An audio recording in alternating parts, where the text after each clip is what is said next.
Hello दोस्तों। आप कैसे हैं। आज की कहानी का नाम है उतरन। ये लो भाभी, देखो कितनी सुंदर साड़ियाँ हैं, सब आपके लिए। प्रिया ने साड़ियाँ अपनी भाभी कृतिका की ओर बढ़ाते हुए कहा। तो कृतिका बोली, नहीं दीदी, रहने दीजिए। अभी कुछ समय पहले ही तो आपने अपने सूट और साड़ियाँ मुझे दिए थे, अब फिर से नहीं। दीदी ने आप ही रखी। अरे बहू, जब तेरी ननद इतने प्यार से दे रही है तो रख लेना। हमें तो हमारी ननद ने आज तक कुछ नहीं दिया, और एक तुम्हारी ननद है जो हर बार तुम्हें कुछ ना कुछ देती है। मानना पड़ेगा, खुश नसीब हो तुम।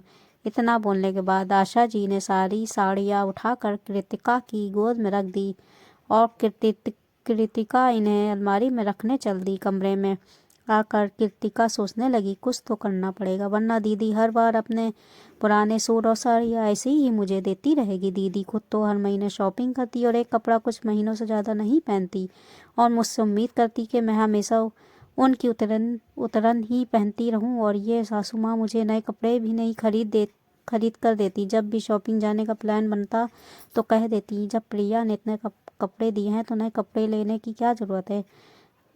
नए कपड़े लेने की ज़रूरत क्या आन पड़ी। अब जब भी किसी फंक्शन में प्रिया दीदी की साड़ी पहन कर जाती हूँ तो सासू माँ सभी को ये बताना नहीं भूलती कि ये साड़ी तो उनकी बेटी की है। फिर मेरे लिए लोगों की सवाल भरी निगाहों झेलना मुश्किल हो जाता है। ऐसा कब तक चलेगा। तभी कमरे में कृतिका का पति वैभव आया तो उससे बोली, वैभव कुछ करो ना। दीदी फिर से अपने पुराने कपड़े मुझे दे गई। हर बार यही होता रहेगा। वो अपने कपड़े दे जाती है, जिस कारण मैं नए कपड़े नहीं खरीद पाती और पुराने पहनती हूँ। लोग भी अजीब निगाहों से मुझे देखते हैं, क्योंकि माँ जी सभी को बता देती हैं कि मैंने प्रिया दीदी की साड़ी पहनी है।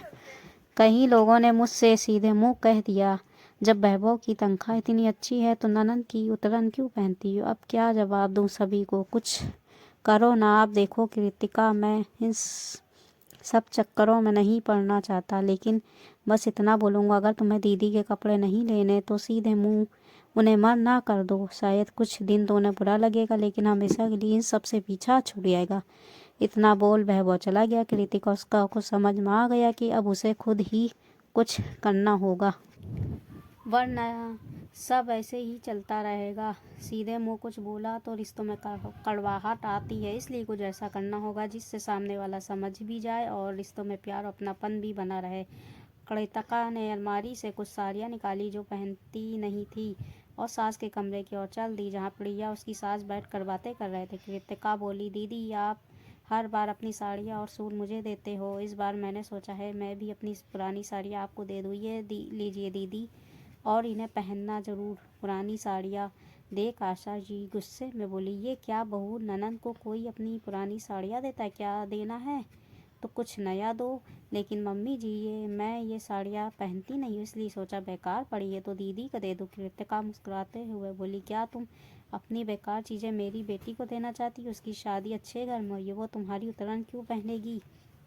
और अगर तुम ये साड़ियाँ नहीं पहनना चाहती हो तो काम वाली को दे दो। किसी को अपना उतरा हुआ कपड़ा देने से अच्छा है कुछ दिया ही ना जाए, या फिर अपनी उतरन किसी ज़रूरतमंद को दे दी जाए। लेकिन माँ जी, दीदी भी तो अपनी पुरानी चीज़ें मुझे दे देती हैं, अपने सूट साड़ियाँ और यहाँ तक कि सैंडल भी। और फिर कहीं जाना होता है तो आप मुझे मजबूर करती है कि मैं वही कपड़े और सैंडल पहन कर जाऊँ जो दीदी मुझे देती हैं। मेरी शादी भी तो अच्छे घर में हुई है, मेरा भी मन करता है नए कपड़े लेने का, लेकिन मैं तो हमेशा से दीदी के कपड़े पहनती आई हूँ।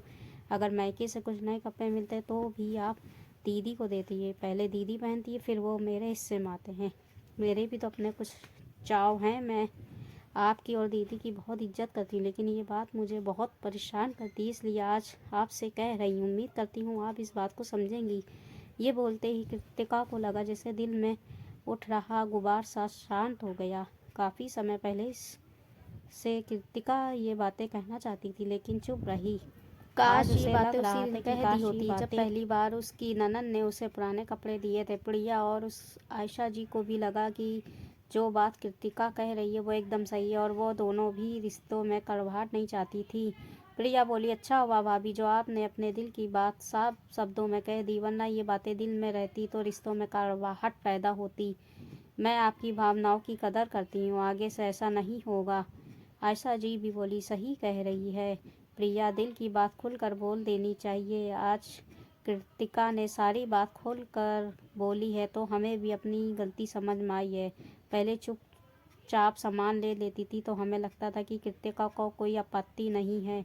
चलो अच्छा है, रिश्तों में गांठ पड़ने से पहले ही उन्हें सुलझा लिया गया, वरना एक बार रिश्ते खराब होते तो उनमें पहले जैसा अपनापन नहीं रहता।